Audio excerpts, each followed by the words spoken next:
ఉదయం నుంచి కూడా 1-2 చెదురుమదురు గట్ల అనగా హింసాత్మక ఘటన చోటు చేసుకోలేదు. కనంపల్లె గ్రామంలో వైఎస్ఆర్ కాంగ్రెస్ పార్టీ టీడీపీ మధ్య ఒక ఘర్షణ వాతావరణం చోటు చేసుకుంది. ఏవైతే టీడీపీకి చెందినటువంటి వాహనాలు ధ్వంసం చేసి ఓటింగ్ వెళ్లకుండా అడ్డుకుంటారంటూ కూడా టీడీపీ ఆరోపిస్తుంది. దీనికి సంబంధించి కూడా ఎవరైతే కర్నూలు డీఐజీ ఉన్నారో ఆయన కూడా స్వయంగా దగ్గరుండి ఈ పోలింగ్ బూత్ను పరిశీలిస్తున్నారు. ప్రజెంట్ నల్లపుడిపల్లె గ్రామంలో ఉన్నటువంటి పోలింగ్ బూత్ను డీఐజీ స్వయంగా పరిశీలించారు. వాళ్ళు అడిగే ప్రయత్నం చేద్దాం. సార్ చెప్పండి, అసలు ఉదయం నుంచి కూడా పోలింగ్ ఎలా కొనసాగుతుంది? పోలీసులు ఎలాంటి చర్యలు తీసుకుంటున్నారు?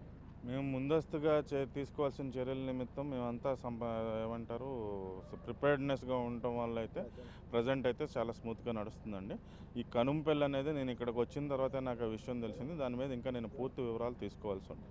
ఎవరైతే వైఎస్ఆర్ కాంగ్రెస్ పార్టీ అభ్యర్థి హేమంత్ రెడ్డి ఉన్నాడో, మా ఇంటి చుట్టూ రౌడీలు ఉన్నారు, కర్రలు పట్టుకున్నారు, కనీసం ఇంట్లోంచి బయటకు వచ్చే పరిస్థితి లేదు, మేము ఓటు వేయడానికి హక్కు లేదంటూ కూడా ఆయన ప్రశ్నిస్తున్నారు. ఆ సమాచారం మనకు సుమారు 7 గంటల సమీపంలో మనకు ఆ సమాచారం వచ్చిందండి. మనం సఫిషియెంట్గా ఒక సిఐ స్థాయి అధికారిని ఆయనకి సెక్యూరిటీగా ఏర్పాటు చేసి ఒక పెట్రోలింగ్ వెహికల్ ఇచ్చి ఆయన మొత్తం మండలం అంతా కూడా స్వేచ్ఛగా తిరగటానికి కావాల్సిన ఏర్పాట్లన్నీ చేయడం జరిగింది. ఇక్కడైతే మాత్రం నల్లపరెడ్డిపల్లె, ఎర్రబెల్లి దీనికి సంబంధించి కూడా ఏదైతే ఓటర్ షిఫ్టింగ్ జరిగిందో దానికి సంబంధించి కూడా కొందరు ఓటర్లు రావడానికి అవకాశం లేదు, కేవలం అడ్డుకుంటున్నారు అనుకుంటే ఈ ఎస్పెషల్లీ ఈ 2 గ్రామాలకు చెందిన వైఎస్ఆర్ కాంగ్రెస్ పార్టీలు ఆరోపిస్తున్నారు. సార్, ఆరోపణలకు ప్రత్యారోపణలు అనేది రాజకీయ పార్టీ వారు వంతండి.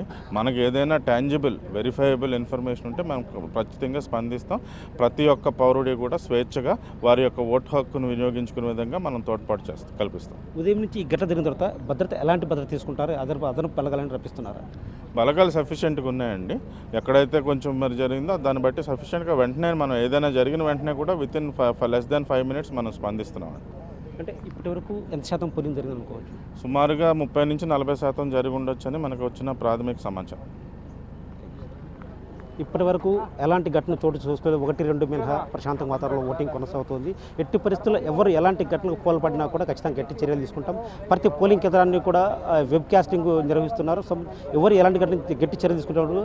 కర్నూలు డీఐజీ